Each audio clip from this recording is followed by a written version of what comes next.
உங்களின் ஆன்மீக பயணங்களுக்கு எங்களுடன் இணைந்திருங்கள். யாத்திரை.com. ஆன்மீக ஐதீகங்கள். அட்சதை குளியல். தை மாத தொடக்கம் முதலே விசேஷங்களும் விரதங்களும் ஒவ்வொன்றாக ஆரம்பித்துவிடும். தை திருநாள், மகர சங்கராந்தி, பொங்கல் உள்ளிட்ட பல பண்டிகைகள் களை கட்டத் தொடங்கிவிடும். இந்த வரிசையில் தை அமாவாசையும் குறிப்பிடத்தக்கது. மாதந்தோறும் அமாவாசை வந்தாலும் தை, ஆடி, புரட்டாசி அமாவாசைகள் மிகவும் சிறந்தவை. இதில் மற்ற அமாவாசைகளுக்கு இல்லாத ஓர் சிறப்பு தை அமாவாசைக்கு மட்டும் உண்டு. பொதுவாக அமாவாசையில் இருந்து வருகிற 7ஆம் நாள் சப்தமியாகும். ஆனால் தை அமாவாசையில் இருந்து வரும் 7ஆம் நாள் ரத சப்தமி என்று போற்றப்படுகிறது. தை மாதத்தில் சூரிய பகவான் நகரும் காலம் உத்தராயண புண்ணிய காலம் தொடங்குகிறது. சூரிய பகவானுக்கு உரிய நாள் ரத சப்தமி.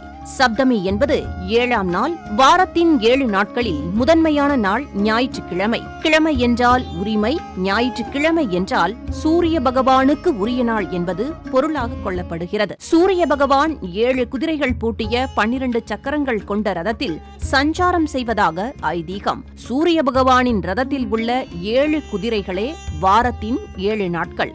ரதத்தில் உள்ள 12 சக்கரங்களே 12 ராசிகள் என்றும் கூறுவார்கள் ஞானிகள். மேலும் ஒரு சப்தமி திதி அன்றுதான் சூரிய பகவான் காஷ்யபருக்கும் அதிதிக்கும் மகனாக அவதரித்தாராம். அதனால் சப்தமி திதி என்பது சூரிய வழிபாட்டுக்கு உரியது.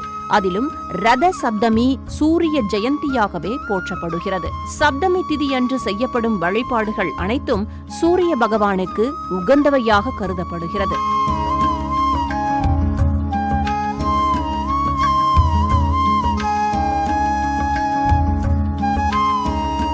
மகாபாரத யுத்தத்தில் பீஷ்மர் அம்பு படுக்கையில் விழுந்தார். தான் விரும்பும் நாளில் மரணத்தை அடையும் வரம் பெற்ற பீஷ்மர் தன் பாவங்கள் நீங்கும் வரையில் அம்பு படுக்கையிலேயே கிடக்க துணிந்தார். அச்சமயம் வந்த ரத சப்தமி நாளில் வியாசர் பீஷ்மரை பார்க்க வந்தார். அப்போது தன் பாவங்கள் நீங்கி முக்தியடைய என்ன வழி என்று பீஷ்மர் வியாசரிடம் கேட்க, வியாசரோ எருக்க இலைகளை கொண்டு வந்து பீஷ்மரின் மேனியில் வைத்து அவரின் வேதனையை தணித்தார். எருக்க இலை சூரிய பகவானுக்கு உரியது.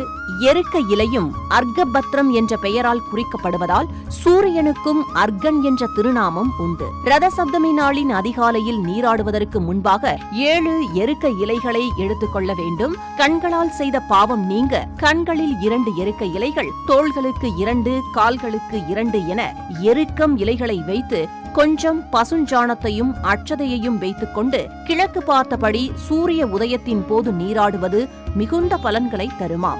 ரத சப்தமி நாளில் எருக்க இலை கொண்டு புனித நீராடுவதால் உடலில் இருக்கும் உஷ்ணம் தொடர்பான நோய்களில் இருந்து நிவாரணம் கிடைப்பதோடு துர்தேவதைகளின் சக்தி நம்மை அண்டாது என்கிறார்கள் ஆன்மீக பெரியோர்கள். எருக்க இலையை பயன்படுத்தினால் சூரிய பகவானும் மனமகிழ்ந்து அருள்வார் என்கிறது சாஸ்திரம். ரத சப்தமி நாளில் அதிகாலையில் சூரியோதய வேளையில் 7 எருக்க இலைகள், பசுஞ்சாணம், அட்சதை ஆகியவற்றை கொண்டு கிழக்கு பார்த்தபடி நின்று நீராடி பாவமெல்லாம் விலகி தோஷமெல்லாம் நீங்கி இறைவனின் பெரும் கருணையை பெறுவோம். வளமுடன் வாழ்வோம்.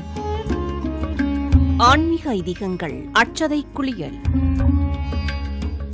உங்களின் ஆன்மீக பயணங்களுக்கு எங்களுடன் இணைந்திருங்கள். யாத்திரை.com.